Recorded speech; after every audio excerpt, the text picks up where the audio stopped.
रहे हैं तो भगवान की निंदा करते होंगे, लेकिन ऐसा नहीं है। भगवान मां कैकेयी की निंदा बिल्कुल नहीं करते और साफ साफ कहते हैं भरत के सामने, जितने लोग और भी आए हुए हैं उन सबके सामने कहते हैं, जो मेरी मध्यमा मां की निंदा करेगा वह जड़ है। मानो उस व्यक्ति ने कभी संतों महात्माओं की सेवा नहीं करी, उसने कभी सत्संगति नहीं करी, मानो उसे तत्व का बोध ही नहीं है। ये भरत को कह रहे हैं, दो भाई एक जैसे, लेकिन उनकी विचारधारा इस वक्त बड़ी भिन्न है। कौन है सच्चा, भरत या राम? भरत कहता है, महाराज आप प्रशंसा करने वाले एक और मेरा समर्थन देने वाले ये सारी जनता। भगवान को लगता है इस वक्त भरत का खंडन करना कोई आसान नहीं, इसलिए अपने श्रीमुख से भरत की प्रशंसा करनी आरंभ करते हैं। भरत, जो तुझे अनर्थकारी कहेगा, जो तुझे इस प्रकार का कहेगा, उसका लोक परलोक सब बिगड़ जाएगा। तेरा नाम जो लेगा उसका लोक परलोक सुधर जाएगा। इस प्रकार की प्रशंसा करते हैं। श्रोतागण जितने भी हैं, अयोध्या निवासी आए हुए अति प्रसन्न होते हैं। भगवान मौका ढूंढते हैं और कहते हैं, यदि मां कैकेयी न होती तो ऐसा भरत कहां से आ गया होता। मां कैकेयी की निंदा मत करो, वह निंदनीय नहीं है, वह वंदनीय है। ऐसा कल आपने देखा, भरद्वाज ऋषि ने भी कहा वह दोषी नहीं है। दोष है तो मां सरस्वती का दोष है, जो मां कैकेयी की जीवा पर बैठ के जिसने सब कुछ करवाया। तत्वता तो यही है, भगवान ही है ना सब कुछ करवाने वाला। और कौन है? चाहे वह कैकेयी से करवा रहा है, चाहे आप भरत से करवा रहा है, चाहे वह किसी से करवाता है, करवाने वाला तो वही है सब कुछ, और होता वही है जो वह चाहता है। मत सोचिएगा अपनी इच्छा के साथ कुछ होता है। अपनी इच्छा जब उसकी इच्छा के साथ मिल जाती है तो लगता है कि अपनी इच्छा पूर्ण हो रही है, होती इच्छा उसी की पूर्ण है। और जब उसकी इच्छा नहीं होती तो आप लाख सिर पटकते रहो, वह कुछ नहीं होने देता, तब कुछ नहीं होता। भरत जी महाराज, बहुत लंबी चौड़ी चर्चा होती है। वाल्मीकि रामायण में राजा जनक एवं उनकी पत्नी का आगमन नहीं है। रामचरितमानस में तो उनका आगमन है, वह आते हैं निर्णय करवाने के लिए, करने के लिए, जैसा मर्जी आप समझिएगा। आखिर जीत भरत की ही होती है। देखने में तो यही लगता है राम जीत के, वह अपने प्रण का पालन कर रहे हैं। नहीं, भक्तजनों, जीत हमेशा प्रेम की ही होती है। और प्रेम में यदि कोई हार भी जाता है तो वह भी उसकी जीत ही होती है, वह उसकी हार नहीं होती। आप जैसे मर्जी कहो, जीत तो भरत जी महाराज की ही हुई है। ठीक है महाराज, मैं राज्याभिषेक के लिए सामग्री आपके लिए लेके आया हुआ था। राज्याभिषेक के समय अयोध्या में परंपरा इस प्रकार की है, राजा को खड़ाऊं पादुका पहनाई जाती है। तो भरत जी महाराज सारी सामग्री जो उनके लिए तैयार करी हुई थी उसमें खड़ाऊं भी हैं। ठीक है महाराज, आप इन खड़ाऊं पर अपने चरण धर दीजिएगा, मैं ये खड़ाऊं लेके वापस जाऊंगा। भगवान ही तो है ना मेरी माताओं सज्जनों, मान जाओ इस बात को, वही हैं सब कुछ करवाने वाले। वह अति हर्षित हुए हैं भरत की बात सुन के। एक क्षण नहीं उन्होंने सोचने में लगाया। जैसे ही भरत जी महाराज ने नीचे पादुका रखी हैं, भगवान ने अपने चरण पादुका पर रख दिए, डाल दिए। भरत जी महाराज ने भगवान के श्री चरण से पादुका निकाल ली है और अपने सिर पर, ये पादुका कोई सिर पर रखने वाली चीज तो नहीं है, लेकिन भरत जी महाराज ने अपने सिर पर उन्हें धारण कर लिया है। भगवान की पूछते हैं, भरत ये चरण पादुका लेके जा रहे हो, ये क्या है? महाराज, संसार की दृष्टि में तो ये चरण पादुका है, मेरी दृष्टि में तो ये सीताराम। मैं चरण पादुका नहीं ले जा रहा, मैं तो सीताराम को अपने सिर पर उठा के ले जा रहा हूं। मेरे शिरोधार्य है, सदा मेरे सिर पर रहते हैं मेरे स्वामी एवं स्वामिनी, मेरे स्वामी एवं स्वामिनी। मैं उन दोनों को अपने साथ ले जा रहा हूं। किसी ने व्यंग कर दिया, यदि आपको यह पता है कि ये सीताराम को ले जा रहे हैं, प्रभु को कहता है कोई व्यक्ति, महाराज ऐसा क्यों नहीं कर लेते, आप दोनों चले जाओ और पादुका यहां रह जाएं। दोनों ही सीताराम, वे भी सीताराम, वे भी सीताराम। भगवान राम कहते हैं भाई आप ठीक कहते हो, लेकिन मैं क्या करूं। काश जैसी दृष्टि भरत की है वैसी दृष्टि सबकी होती। ये दृष्टि भरत की ही है जो जड़ में भी चेतन को देख सकता है।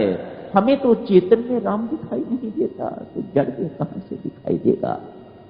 जो आप कहते हो मैं कर लेता, यदि आपकी दृष्टि भी भरत जैसी होती। भरत जी महाराज पादुका को लेके अयोध्या लौटाते हैं, स्वयं जाके नंदीग्राम में निवास करते हैं। पादुका ही सब कुछ करती है। कोई भेंट आती है तो पादुका पर चढ़ा दी जाती है, कोई आदेश जारी होता है तो पादुका द्वारा आदेश जारी किया जाता है। मानो भट्ट जी महाराज भगवान को ये कह के चलते हैं, महाराज आपकी भूमि का भार, आपके राज्य का भार मैं 14 वर्ष तक ढोऊंगा।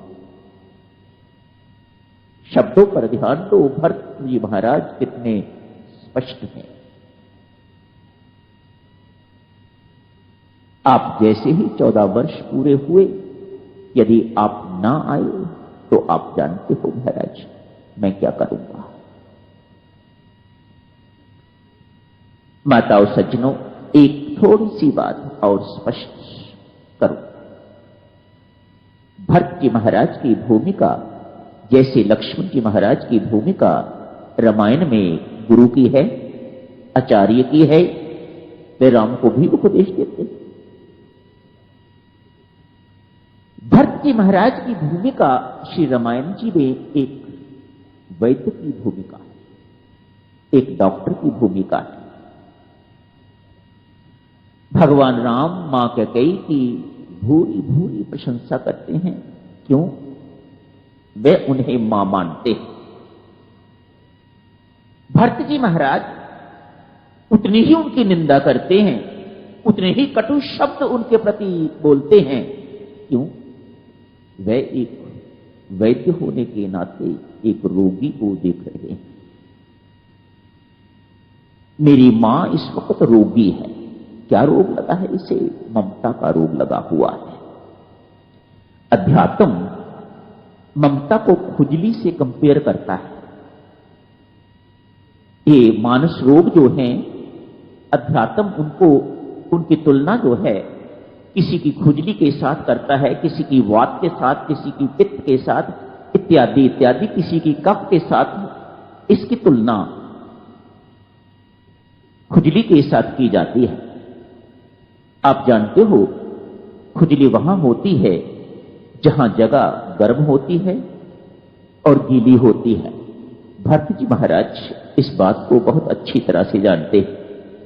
स्किन स्पेशलिस्ट डॉक्टर लोग जो हैं खुजली का उपचार क्या बताते हैं, तो वह कहते हैं भाई जितना इस जगह को खुश्क रखोगे, शुष्क रखोगे, उतनी जल्दी फायदा होगा। और खुजली की ये भी है, जितनी करो उतनी अधिक करने को मन करता है। खुजली करने से खुजली कम नहीं होती और करने को मन करता है।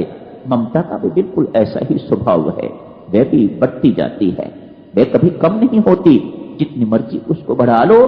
भरत जी महाराज इस तथ्य को जानते हैं, इसलिए कहते हैं मैं इस संबंध को गीला नहीं रखूंगा, इस संबंध को शुष्क करने की आवश्यकता है, तभी तो मेरी मां की खुजली जो है ठीक होगी। कहते हैं जिंदगी भर भरत जी महाराज ने कैकेयी को फिर कभी मां नहीं कहा। मां कहूंगा महाराज, प्रभु राम की आज्ञा का भी उल्लंघन करते हैं। मेरे कहने से एक बार मां कहो। कहता है महाराज आप जो मर्जी कहो मैं करने को तैयार हूं, लेकिन मैं कतई को मां नहीं कहूंगा। इसी मां के कारण तो अनर्थ हुआ है। इसी मां पुत्र के संबंध, इसी ममता के कारण पहले अनर्थ हुआ है। अब मैं एक बार फिर इन्हें मां कह दूंगा तो ना जाने क्या अनर्थ हो जाएगा। क्षमा करें प्रभु, मैं ये आपकी बात नहीं मान सकता। रोगी को दवाई कड़वी दी जाती है या मीठी, इसके पीछे भाव तो यही रहता है ना, रोगी का रोग जो है वह दूर हो जाए। आप सच मानो भरत जी महाराज के हृदय में मां कई के प्रति कोई द्वेष नहीं है। हमारी दोष दृष्टि पर दोष दृष्टि में और भरत की पर दोष दृष्टि में यही अंतर है। हम जब भी किसी के दोष देखते हैं तो हम वैर बुद्धि से, द्वेष बुद्धि से देखते हैं, और भरत जी महाराज जो दोष देख रहे हैं वह इस बुद्धि से नहीं देख रहे, वह किस बुद्धि से देख रहे हैं। दशरथ जब मर गए हैं, दोनों माताएं, यूं कहिएगा तीनों माताएं तैयार हो गई हैं सती होने के लिए, अपने आप को दाह करने के लिए, सती होने, अपने आप को अग्नि में जलाने के लिए तैयार हो गई। सबसे अधिक प्रसन्नता तो भक्त को होनी चाहिए थी कि ये कई मर रही है, इसको मरना ही चाहिए, लेकिन नहीं।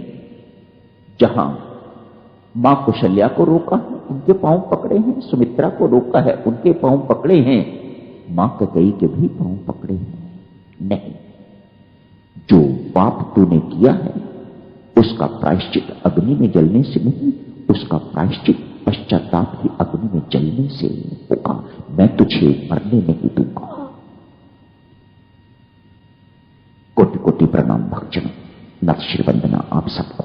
कितना बोला जा सकता है इतने मिनट में। अरण्य कांड की चर्चा तो करेंगे रात को, अगली बैठक में संभवतः ये समाप्त भी हो जाएगा। इस समय कहते हैं मेरे स्वामी